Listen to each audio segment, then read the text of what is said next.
ITV launched TVAM, their answer to the BBC's breakfast show. It was spearheaded by 5 broadcasting heavyweights. But early ratings were a disappointment.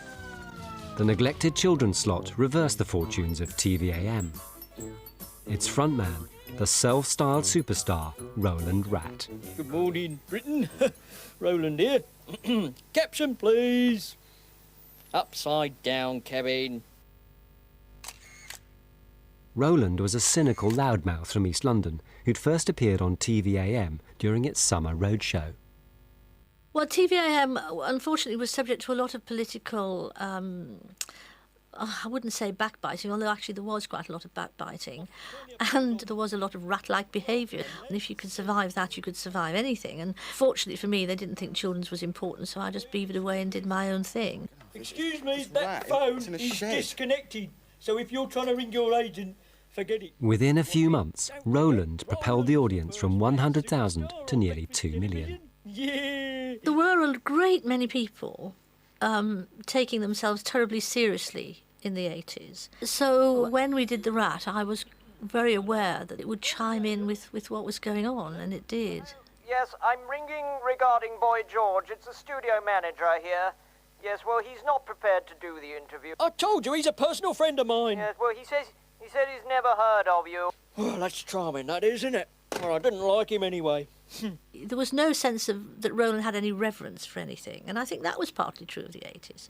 You know, let's just brashly walk over everything, and we're still suffering, I think, from the residue of those times. But yes, he was very much of his time. In some ways, I think you can see that Roland Rat was a backlash against all this kind of inauthentic American product that was coming along, because it's a very surreal, distinctively English phenomenon, Roland Rat. I mean, firstly, he's a rat. His friends are vermin. You know, these are not traditional things that kids want to go and cuddle. He lives in a sewer, and there's just a huge amount of very surreal, odd humour encoded in that. Rat fans were treated to 3 chart-topping singles. The success went to Roland's head. He credited himself with single-handedly saving TVAM. Without me, the place would have gone bust ages ago. No one was watching the bilge they were churning out. The viewers only tuned in when I was on. When I was off, they switched off. Simple as that. Being the rat he was, Roland jumped ship and went to the BBC. It's Roland Rat, the series! Yeah! Thank you, fans. What a privilege it must be for you all to have me, Roland Rat Superstar, in your living rooms live on a Friday night with my own brilliant new series. I love you all. Yeah! Once you actually take a character like Roland out of a context where he can make fun of everything and debunk everything, and you take him seriously and you say, right, I'm going to make you a superstar, which of course he isn't. I mean, the children knew the joke was, you thought he was something he wasn't, which is something children understand very well. Of course, they gave him a show at the BBC, and of course it was a complete disaster because the joke wasn't there. Roland Rat's star had waned. After just 2 series, he was sent on extended leave. Well, Rat fans, what can I say? We've had a fab series. It's time for me to jet off to the Caribbean on me Todd. Time for human presenters to step into the limelight. Puppets were restricted to supporting roles. In the mid-1980s, Channel 4 broadcast Pob, one of the most unusual children's series of the era. It was destined to become a cult classic. We've always at Ragdoll been interested in what technically you can do, even if it's a bit Heath Robinson, you know, mock it together, which that was.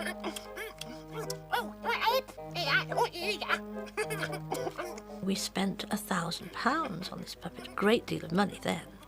It's a great deal of money now even. And we absolutely didn't know what to do, because basically what you had here was an Eastern European wooden puppet that had to be worked with rods, which would, of course, show on the screen, etc.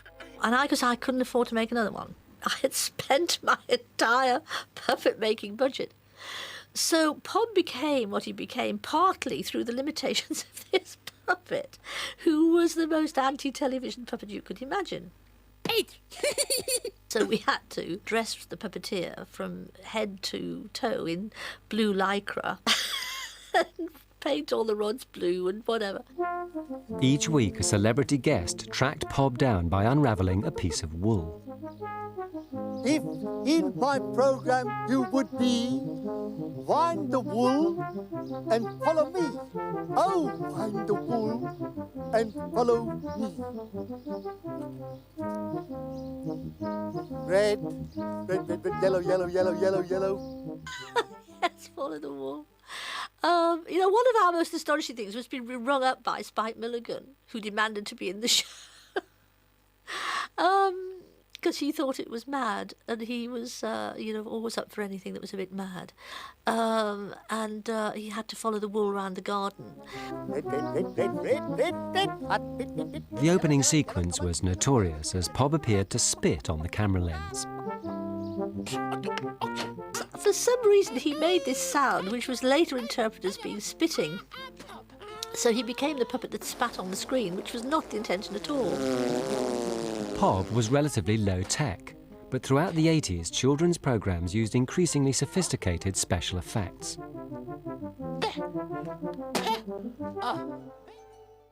But in 1997, a pot-bellied, multicoloured quartet blasted apart all the received wisdom about what telly for toddlers should be. Time for Teletubbies. Time for Teletubbies. Something that was very much clear about television for very young children at the time was that there was a sort of default, assumed way of doing it, if you like. It was very much based on this idea of a teacher-child relationship. Well, where is everybody? We're here. We're here. The play leader would say something like, "Oh, shall we go on a bus today? I love buses, they're big and red and they've got big wheels, and shall we sing a song about the bus?" And the puppet characters would be saying, or the children would be saying, "Yes, let's sing a song." Right, now, what button shall we start off with? Let's have a look. Toggles? We have. Got a nice green toggle here. Lovely. Put that on. But to a very young child, the idea of being taught something by an adult is not going to hold a great meaning for them. Green. At the age that we make Teletubbies for, which is for children under the age of 3, they're learning in a completely different way, a spontaneous way through a process of experimentation and rule-making. So they sit in the midst of a chaotic world, if you like, and then gradually, bit by bit, make sense of it by experimenting, by play, by highly repetitive play. And it's that process that Teletubbies is addressing.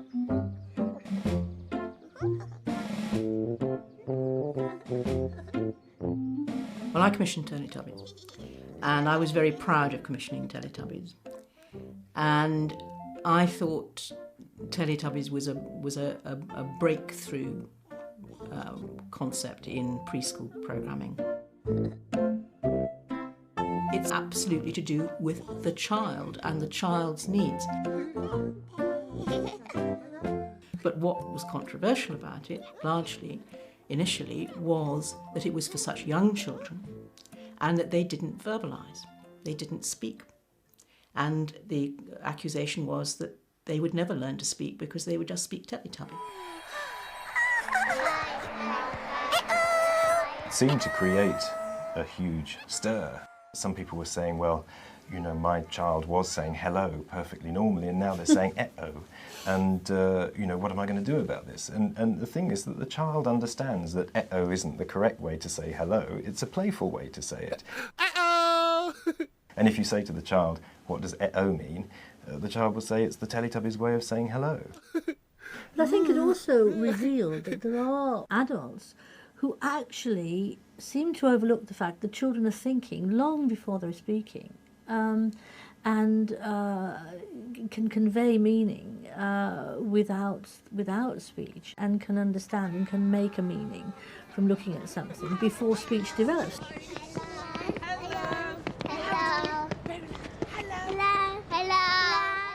The bravest thing I ever did in my career was to replay the 5-minute insert film, the film of children that appears on the Teletubbies' tummies, exactly the same, you know, just repeat it actually within the programme. That had never been done before, but it was something that we knew was right.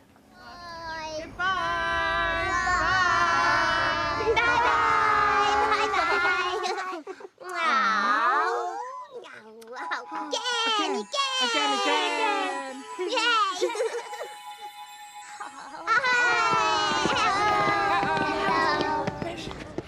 this again notion that's so important in Teletubbies comes very much from children. It's one of the first things that children learn to say is again, because that's that what they say is reflecting the structure of their minds, and that's what's interesting to them at the time. But critics accuse the show of retarding speech development. It took about a year to grow on the BBC after all the controversy. One la la. And then it really connected with the audience. Two la la. And it just became a huge part of children's lives.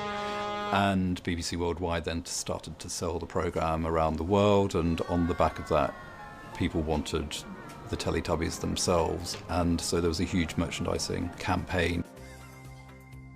The revenues from merchandise, together with overseas sales in more than 120 countries, totalled over £1 billion, making the Teletubbies among the most lucrative BBC shows ever. Not surprisingly, it spawned a rash of copycat productions. The series In the Night Garden are a true multimedia experience. Made by the team behind the Teletubbies, the Night Garden web game is one of the most popular on the CBeebies website.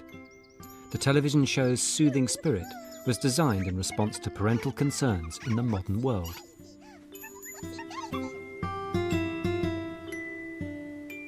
In the Night Garden.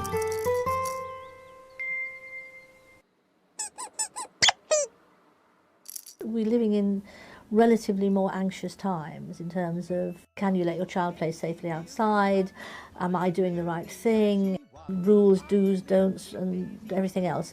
So there was just a sense I got that, my goodness, what about just, relaxing and having a nice feeling of calm. Who's here?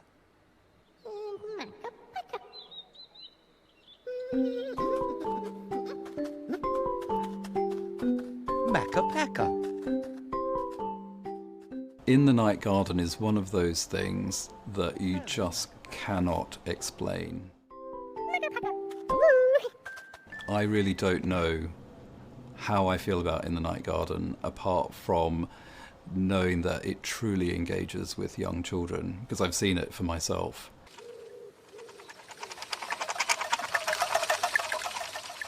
Who's here?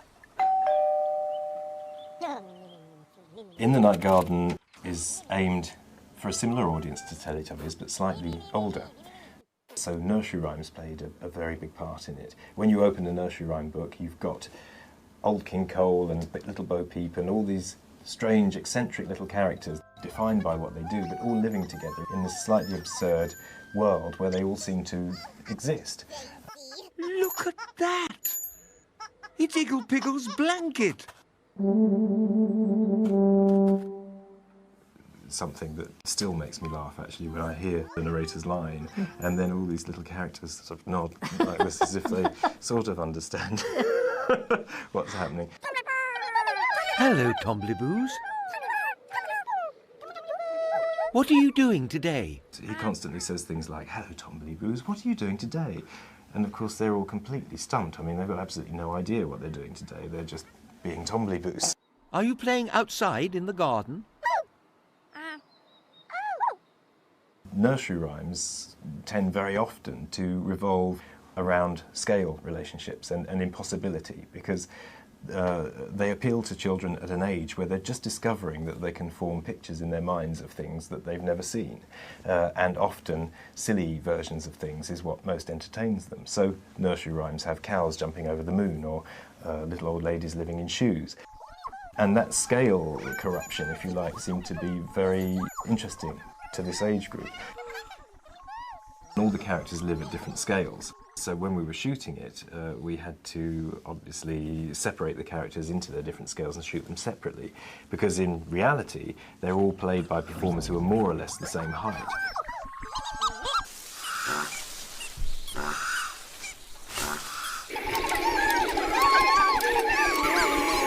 In effect, if you've got all the characters in the same space together, so if they're flying in the Pinky Ponk, for instance, we've actually got several layers going on at once in that picture.